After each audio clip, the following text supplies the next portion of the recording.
بسم اللہ الرحمن الرحیم۔ عمر رضی اللہ تعالیٰ عنہ کا ایمان میں داخل ہونا۔ عمر مکہ میں ایک خوشحال خاندان سے تھے، بہت زیادہ بہادر اور دلیر انسان تھے۔ عمر مسلمانوں اور محمد صاحب صلی اللہ علیہ وسلم کی مخالفت کرتے تھے۔ پیغمبر محمد صاحب صلی اللہ علیہ وسلم نے ایک شام کعبے کے پاس جا کر اللہ سے دعا کی کہ اللہ حضرت عمر کو یا ابو جہل دونوں میں سے جو تجھ کو عزیز ہو اسے ہدایت دے۔ یہ دعا عمر کے بارے میں قبول ہوئی۔ حضرت عمر ایک بار پیغمبر محمد صلی اللہ علیہ وسلم کے قتل کے ارادے سے نکلے تھے۔ راستے میں نعیم نام کا ایک شخص ملا جس نے عمر کو بتایا کہ ان کی بہن اور ان کے شوہر اسلام قبول کر چکے ہیں۔ عمر غصے میں آ کر بہن کے گھر چل دیے۔ وہ دونوں گھر پر قرآن پڑھ رہے تھے۔ عمر ان سے قرآن مانگنے لگے مگر انہوں نے منع کر دیا۔ عمر غصہ ہو کر ان دونوں کو مارنے لگے۔ ان کی بہن نے کہا ہم مر جائیں گے لیکن اسلام نہیں چھوڑیں گے۔ بہن کے چہرے سے خون ٹپکتا دیکھ کر حضرت عمر کو شرم آئی اور اپنی غلطی کا احساس ہوا۔ کہا کہ میں قرآن پڑھنا چاہتا ہوں، اس کی توہین نہیں کروں گا۔ وعدہ کیا۔ جب عمر نے قرآن پڑھا تو بولے یقیناً یہ اللہ کی آواز ہے، کسی انسان کی آواز نہیں ہو سکتی۔ ایک معجزے کی طرح سے عمر نے قرآن کی سچائی قبول کر لیا۔ محمد صاحب صلی اللہ علیہ وسلم اور باقی مسلمانوں کو بہت خوشی ہوئی عمر کے اسلام قبول کرنے پر۔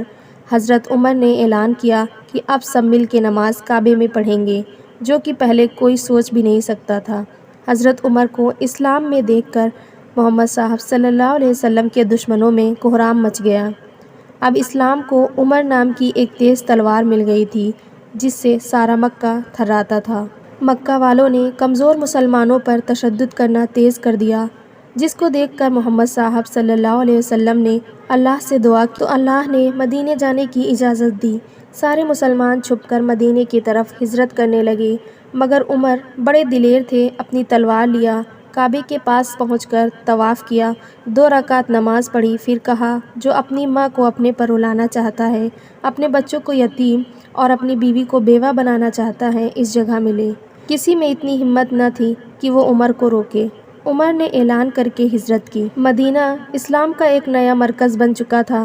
624 عیسوی میں مسلمانوں کو بدر کی جنگ لڑنا پڑا جس میں حضرت عمر نے اہم کردار نبھایا۔ بدر کی جنگ میں مسلمانوں کی جیت ہوئی اور مکہ کے مشرکوں کی ہار ہوئی۔ بدر کی جنگ کے 1 سال بعد مکہ والے ایک جٹ ہو کر مدینے پہ حملہ کرنے آ گئے۔ جنگ احد پہاڑی کے پاس ہوئی۔ جنگ کے شروع میں مسلم فوج بھاری پڑی لیکن کچھ مسئلوں سے مسلم فوج کی ہار ہوئی۔ کچھ لوگوں نے افواہ اڑا دی کہ محمد صاحب صلی اللہ علیہ وسلم شہید کر دیے گئے تو بہت سے مسلم گھبرا گئے۔ عمر نے بھی تلوار پھینک دی اور کہنے لگے اب جینا بیکار ہے۔ کچھ دیر بعد پتہ چلا کہ یہ افواہ ہے تو دوبارہ کھڑے ہوئے۔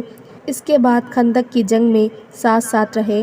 عمر نے مسلم فوج کی کمان سنبھالی، آخر میں مکہ بھی جیت لیا۔ اس کے بعد بھی کئی جنگوں کا سامنا کرنا پڑا۔ عمر نے ان سبھی جنگوں میں فوج کی کمان سنبھالی۔ سن 632 کو پیغمبر محمد صاحب صلی اللہ علیہ وسلم کی وفات ہو گئی۔ عمر اور کچھ لوگ یہ یقین نہیں رکھتے تھے کہ محمد صاحب صلی اللہ علیہ وسلم کی وفات بھی ہو سکتی ہے۔ یہ خبر سن کر عمر اپنے ہوش کھو بیٹھے، اپنی تلوار نکال لی اور زور زور سے کہنے لگے کہ جس نے کہا کہ نبی کی موت ہو گئی ہے میں اس کا سر تن سے الگ کر دوں گا۔ اس نازک موقع پر تبھی ابو بکر نے مسلمانوں کو ایک خطبہ جو بہت ہی مشہور ہے، جو بھی کوئی محمد کی عبادت کرتا تھا وہ جان لے کہ وہ وفات پا چکے ہیں اور اللہ کی عبادت کرتا ہے وہ یہ جان لے کہ اللہ ہمیشہ سے زندہ ہے، کبھی مرنے والا نہیں۔ ابو بکر سے سن کر تمام لوگ غش کھا کر گر گئے۔ عمر بھی اپنے گھٹنوں کے بل گر گئے۔ جب ابو بکر کو لگا کہ ان کا جانے کا وقت نزدیک ہے تو انہوں نے اگلے خلیفہ کے لیے عمر کو چنا۔ عمر اپنی طاقت، ذہنیت، سیاست، انصاف اور غریب لوگوں کے لیے دیکھ بھال کے لیے اچھی طرح سے جانے جاتے تھے۔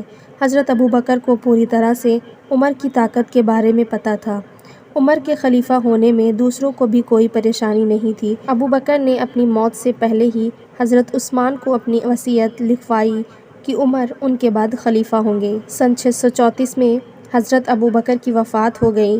اب عمر خلیفہ ہو گئے اور ایک نئے دور کی شروعات ہوئی۔ اگر آپ کو یہ قصہ اچھا لگا ہو تو ویڈیو کو لائک اور چینل کو سبسکرائب ضرور کریں۔